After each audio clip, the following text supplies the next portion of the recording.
It is said that every journey we make changes at least something in us. Some have even claimed that the history and evolution of man on this planet has been determined by our drive to be on the move.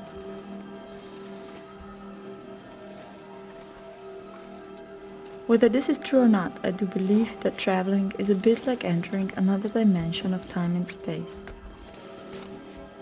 You leave behind the routine of daily life, you discover unknown places, you make new friends.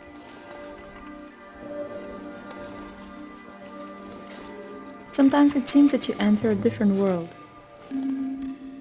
yet we all live on the same planet, one living being on this earth. On our journey into the Afghan Hindu Kush, I truly felt at times that we had entered a different universe. It was a journey in time, a step back into the past in a forgotten land. I'm pretty sure something in us changed. One thing is certain. The journey we made to bring a symbol of peace to the highest peak of Afghanistan, Mount Noshaq, changed the perception that each one of us had of that far-off land. A land that some of us knew a little about, but of which others knew nothing at all. Our adventure in Afghanistan, I'm sure, will remain with us like the memory of a beautiful dream. These images show something of what we saw and experienced. They capture the spirit of what the mountaineering and humanitarian expedition Oxus, Mountains for Peace, was.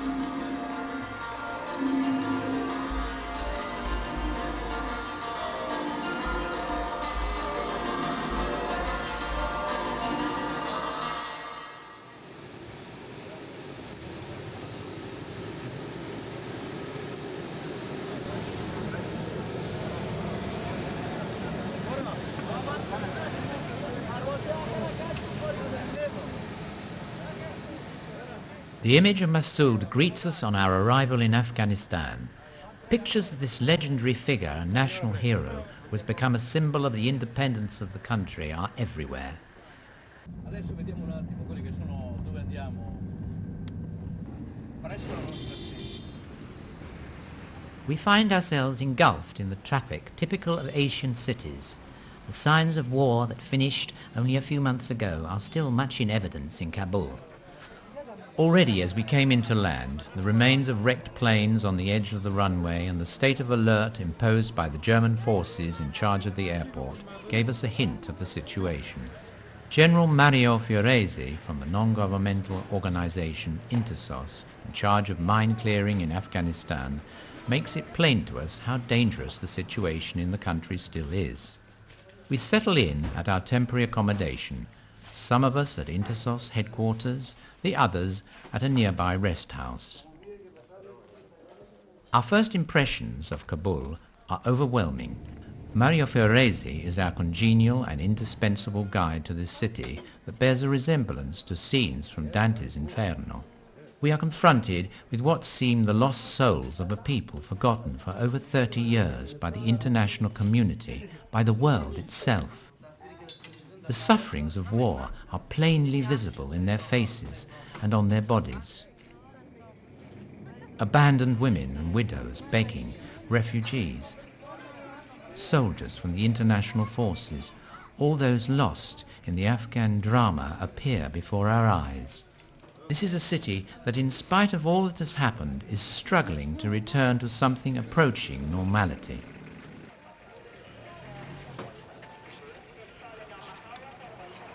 Outside the capital, things are very different. In the last 6 months alone, 2,500 explosive devices have been recovered on the Jalalabad stretch of the road from Kabul to the pass at Maipar Gorge. Mario Fioresi explains how the mine-clearing operation of the area has been carried out. The white-painted stones indicate the limits of the mine-swept area. The red-painted stones mark the extensive area yet to be cleared. Explain that these people are now just only visiting this place, but they're going to Badakhshan.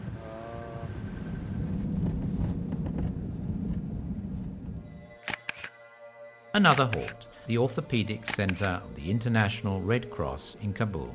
The person in charge is Dr. Alberto Cairo, who has been working in Afghanistan for the last 13 years, helping the victims of war and mines. We are greeted by Najimuddin, the director of the Orthopedic Center, physiotherapist and colleague of Dr. Cairo. The center assists victims of explosions, providing them with prostheses and rehabilitation, but it also produces prostheses, crutches and wheelchairs. Many of the people who work here have experienced at first hand the tragedy of exploded mines. I take photos, but my hand is shaking and I feel very uncomfortable. I can't express how I feel to the people near me. I'm not alone. Each of us is caught up in our own feelings, ashamed to belong to a system that has produced the sophisticated technology behind this horror. We all feel a sense of disorientation during our first days in Kabul. We ask each other what on earth a mountaineering expedition to a peak of the Himalayas has to do with peace in Afghanistan. Shouldn't there be other priorities? Isn't it more important to think about clearing the areas of mines, of aiding the homeless, of providing food aid and emergency health care? Probably even before leaving Europe, each one of us asked ourselves, what purpose can bringing a flag of peace to the highest peak of the Hindu Kush, Mount Noshaq, at 7,492 meters serve? However, during our visit to the Italian military contingent stationed in Kabul, the soldier escorting us said to me, "Here even a smile for a child can be important." These words have stayed with me while in the mountains of the Hindu Kush and have convinced me of one thing. The expedition that we are part of represents much more than might appear at first sight. In a country where religion plays a greater role in a person's life than their own material existence, our gesture has greater significance than a Westerner can imagine. It represents a symbol of newfound peace beyond more concrete, albeit indispensable, forms of aid. We leave Kabul by plane and on landing find ourselves inside the semi-destroyed airport of Faizabad. The landscape is surreal. Just one small UN aircraft on the runway. Inside a ruined building, soldiers of the Northern Alliance are on guard.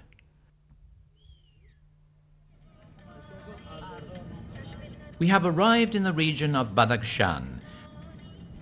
We set off for Faizabad, capital of the region.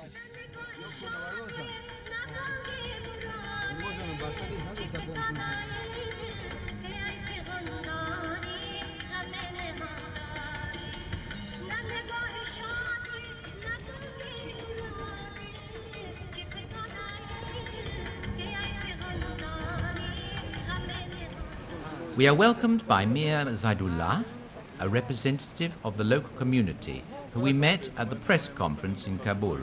He gives us the official welcome to the region of Badakhshan. Our first stop is the market, where we stock up with mineral water for the next few days, since we have been warned that this is the last place where it is available.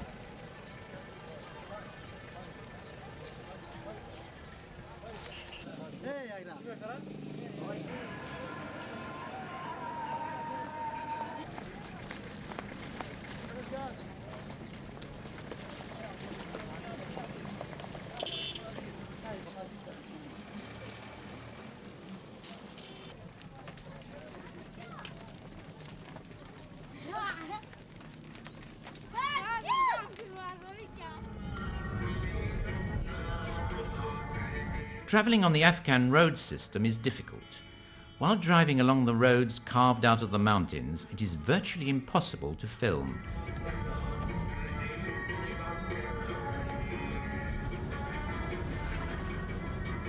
The potholes are enormous and it requires great effort to avoid being continually thrown against the sides of the minibus.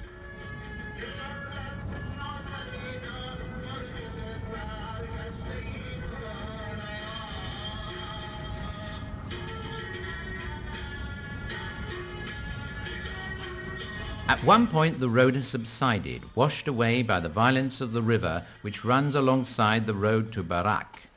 Labourers are already at work. It will require a lot more work before this stretch of the road is fully repaired. During the Soviet occupation of Afghanistan, almost the entire road network was surfaced. Now, after a long period of war, virtually nothing of that network remains. All road markings have been destroyed by fighting or by the forces of nature. A total lack of maintenance has completed the job.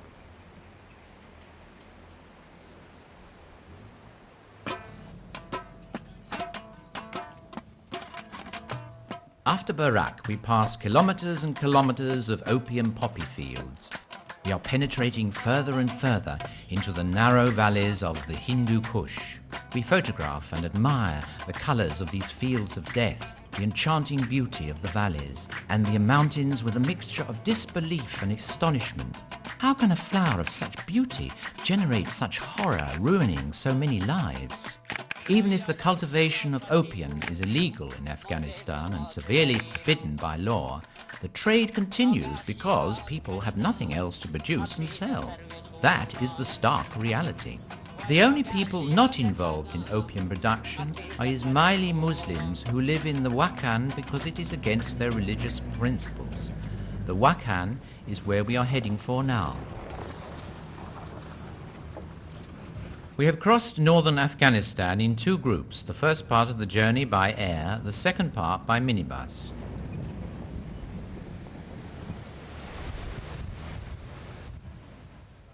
We meet up again at Ishkashim, where the Afghan component of Oxus, Saeed Akmal, mountain wilderness representative Fausto Di Stefani, one of the few climbers in the world to have scaled the 14 highest peaks on Earth, and cameraman Alessandro Yeti to his friends, have been waiting for us. Yeti will be filming the expedition with me. Oxus, Mountains for Peace, as the man behind the initiative, Carlo Alberto Pinelli, has reminded us from the start, is a media expedition, and the success of its message to the outside world is no less important than the success of the mountaineering itself. To this end, the autonomous region of Friuli, Venezia, Giulia, a firm believer in the value of the initiative, has provided support by acting as an information terminal, transmitting information daily via satellite and making the bulletins and photographs available on a special website. At the moment, the focus is on preparing the loads that will be carried by local porters on the 3-day hike up the valley leading to Noshaq. We can count on the total collaboration of the governor of Ishkashim, who has made the government headquarters and the necessary manpower available. The minefields remain the biggest worry, however. Fausto and Alessandro left Italy ahead of us when they heard the disturbing news that there were mines on the route to base camp. The narrows of the valley at the end of which Mount Noshaq rises were mined by the local mujahideen several years ago. Their fear was that the Pakistani troops disguised as Taliban volunteers might infiltrate the forces of the Northern Alliance by way of the pass which links Chitral in Pakistan to the region in spite of its difficult access. It seems that the central government of Kabul had no knowledge of this fact. They had repeatedly reassured the head of the mission that there were no minefields in the mountains of the Hindu Kush. A team of expert minesweepers from the Italian non-governmental organization Intersos, who went up the valley the week before, could do no more than confirm the presence of mines. They were unable to clear the area in time before our party with 130 porters start on the route up the valley. This is the first difficulty on our journey.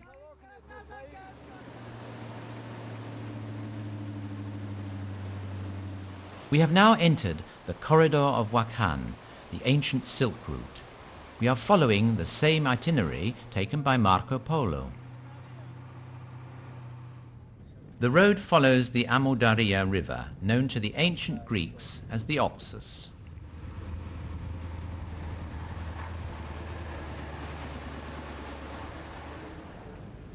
This stretch marks the border with Tajikistan. On the other bank, we can make out barbed wire fences, military posts, surfaced roads and electricity pylons. It's another world. It's like having a glimpse of the modern world from the Middle Ages and then leaving the river and turning east, being plunged back again in time, enveloped in a cloud of dust. The vehicle we are travelling in, our only link with modern technology.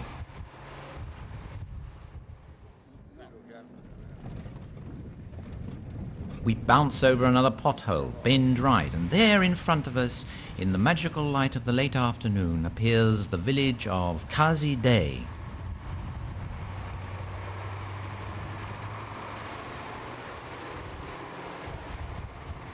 We have finally reached our destination. From here we will proceed on foot as we enter the mountains.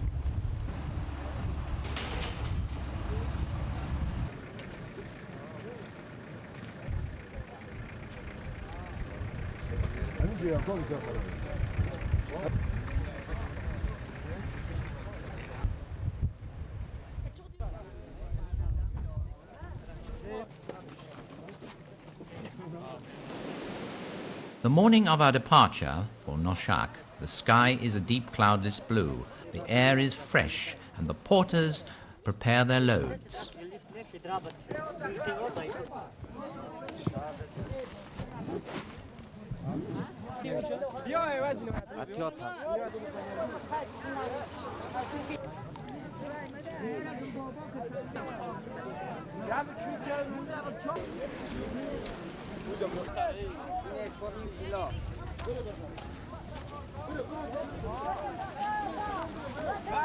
The long line moves off, first straggling downhill along the track, then across the green meadows that lead to the entrance of the narrow gorge which would take us up to the mountain.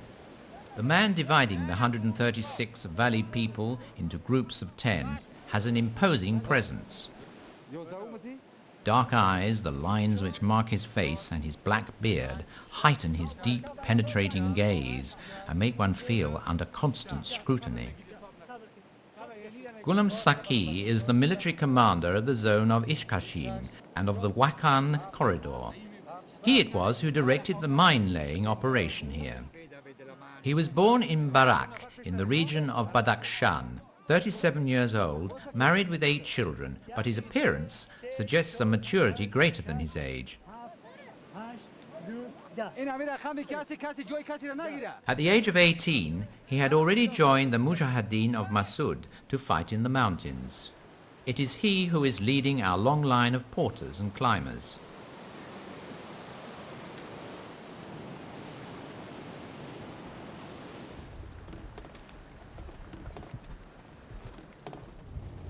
Seems to be everywhere, alongside the porters, now overtaking them, then waiting for the last to catch up.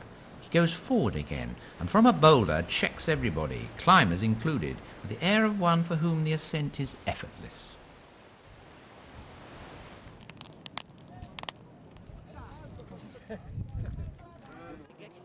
For the 3 days' trek, he has guided us over the 2 mined areas.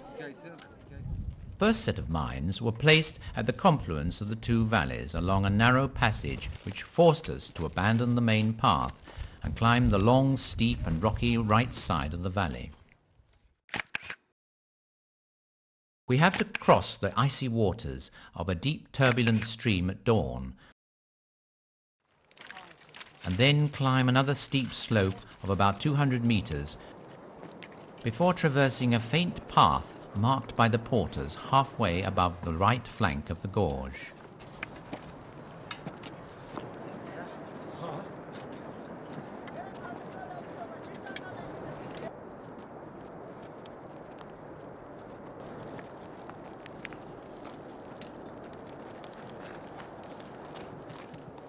We then descend again towards the valley bottom over a cliff of unstable granite boulders. We cross the second mined area at a widening of the valley before the grassy slopes become covered with moraine debris of mammoth proportions with less difficulty. The last day's trek brings us above the head of the glacier. The route first runs along the stream under disconcerting, overhanging walls of crumbling rock.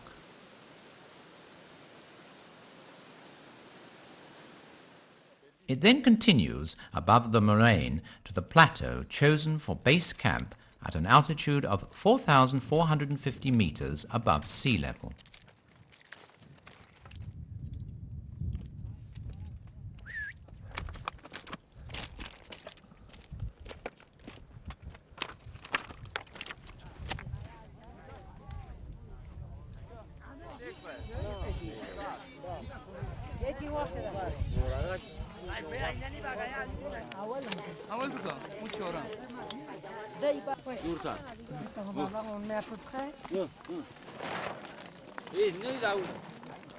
Putting up tents, checking the loads, a long string of drums, boxes and bags lined up along the entire length of the rocky level, the payment of the porters, always under the watchful eye of Ghulam, concludes the last part of the long and arduous approach to base camp.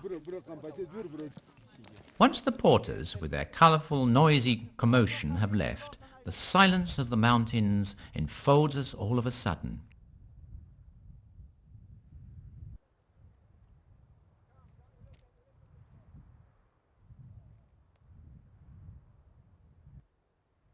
Sometimes even a desolate plateau in the middle of the moraine can seem comforting. It just takes a few tents, a glacial stream, and the sun's rays to warm the freezing air at 4,500 meters. And our base camp is ready.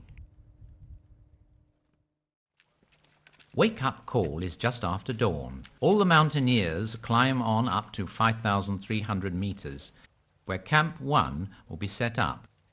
Once again, there's a long, tough stretch of moraine to cross.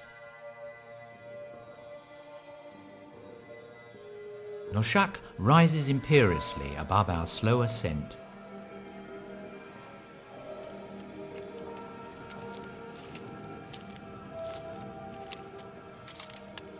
At 4,800 meters, practically the same height as the summit of Mont Blanc, we sought out a deposit of supplies with the aid of 3 porters who have remained with us.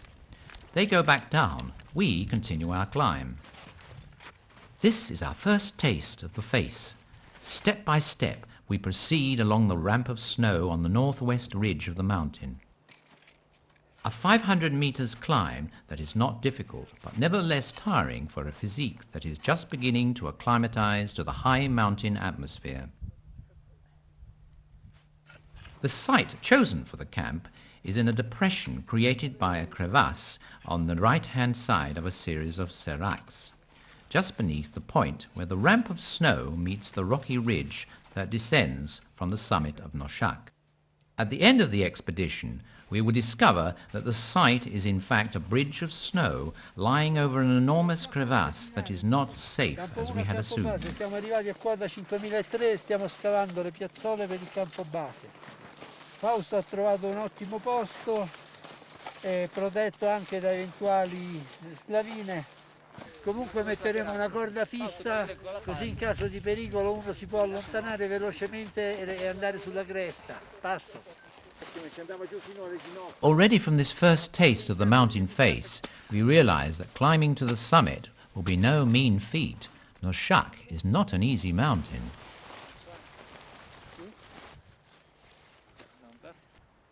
In its 30 years of isolation, the conditions of the mountain have changed considerably for the worse. Above 6,500 meters, there is a piece of exposed rock face, a rocky prominence of no little difficulty. The rock is crumbling and insecure, weathered by the mantle of snow that has covered it for hundreds of years. Just setting up Camp 2 at over 6,000 meters, and especially Camp 3 at almost 7,000 meters, is exhausting for the Oxus team, who take it in turns on the mountain face.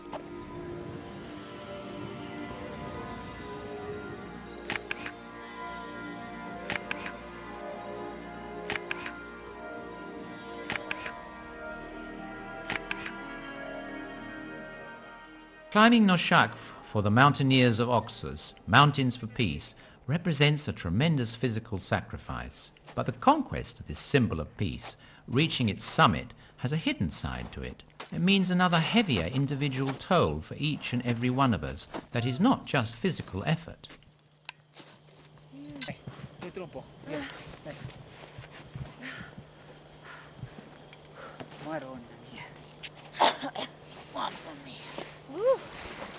Not all of us manage to reach the top. Some of us have to stop before the summit.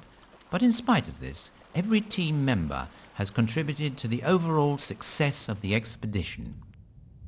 Those who reach the summit have done so with an enormous effort, a test both of psychological and physical endurance with no certainty of actually making it until the final meter.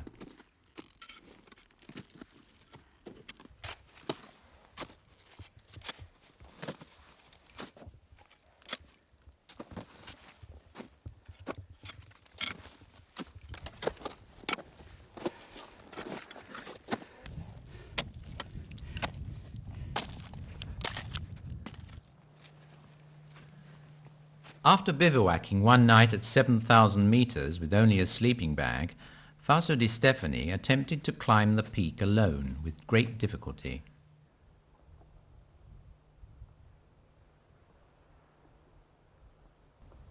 The night was extremely cold, even at base camp. At 10 o'clock in the morning, Fausto had still not radioed in, and despite searching for him with binoculars, we still hadn't been able to catch sight of him. At 1:15, as we are scanning the snow field above Camp 2 for the nth time, we spot him.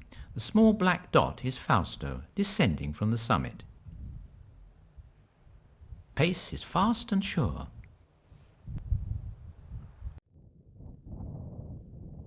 He arrives at base camp at 4:30 in the afternoon, having covered 3,000 meters in descent, as well as the last 500-meter climb from Camp 3 to the peak.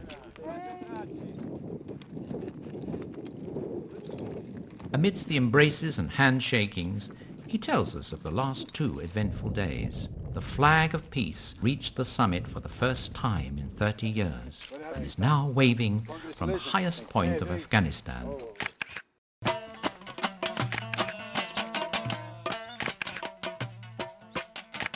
Evening is given over to celebrations. This is the first goal achieved by the Oxus team. But there are more days to come of hard work and of moments of uncertainty and fear. A sudden rockfall destroys the tent of our team medic, Christophe, just after he left for the face.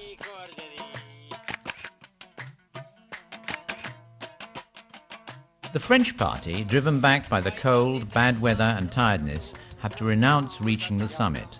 So too do Akmal, the Afghan member of the expedition, and Giorgio Malucci, impeded by a problem with his knee. I myself am not able to film the highest part of the mountain or make it to the peak. But the arrival at the top of the party made up of Irena Merak, Marco Schenoni and Francois Carrel gives us great joy and satisfaction. Sharing these moments with the Afghan friends who have helped us is precious. We will remember fondly Ghulam Saki, Safat Mir, our interpreter, and Maram Beg, our official cook, even if his culinary skills left something to be desired. Eventful moments follow one after the other, a sequence of episodes crystallized forever in words, emotions, communications with the world from a remote remain on the slopes of Mount Noshaq across the skies of Afghanistan, thanks to the World Wide Web.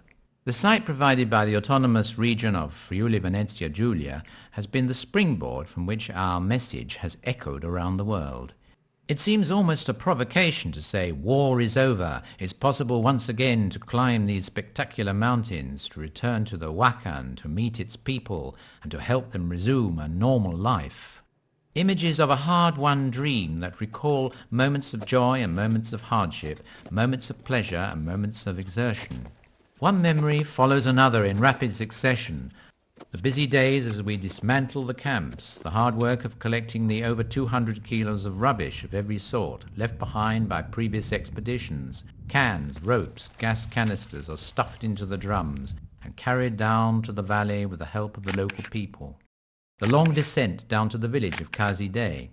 The return journey to Kabul by minibus across the northern part of Afghanistan from the 12th to the 17th of August 2003.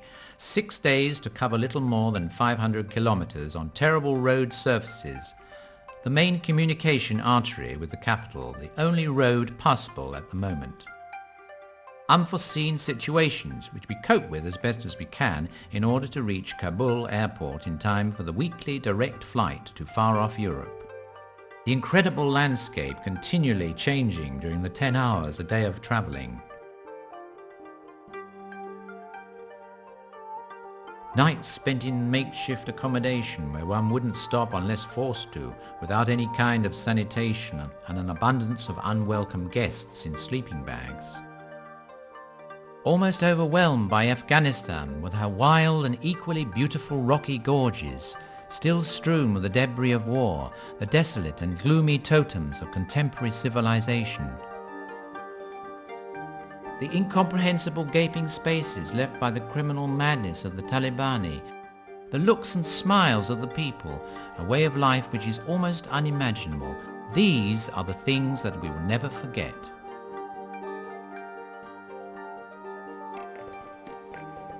After the Gorban Valley and the Shiba Pass, the last difficult part of the road through the deep-set mountain valleys of the Hindu Kush range, we reach Charikar, and after another 70 kilometers, at last on a tarmacked road, Kabul.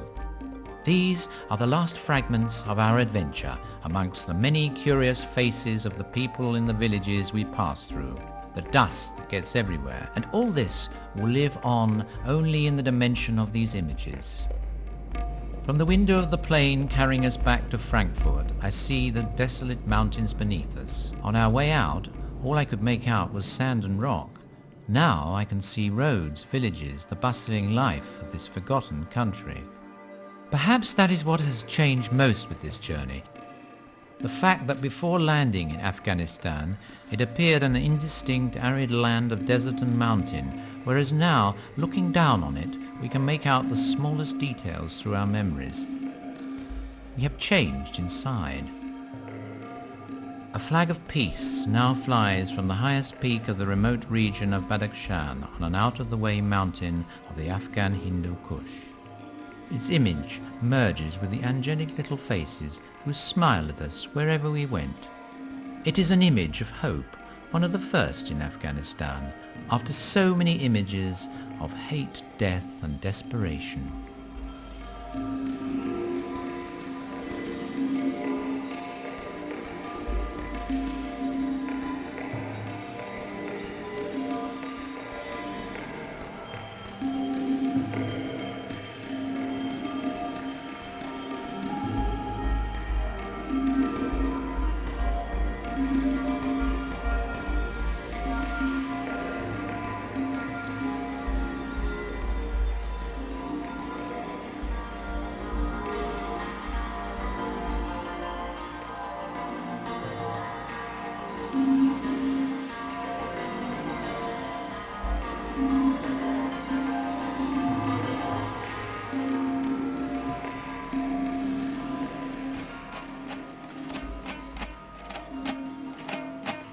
زدم لافی محبت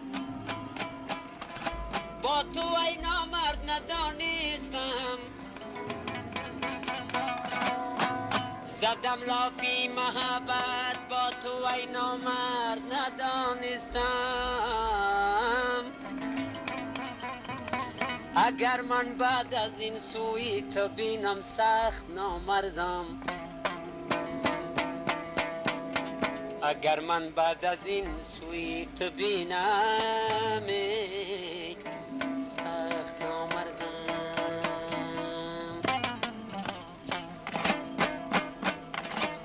حرفی تو میندش زی غوغای رقیبان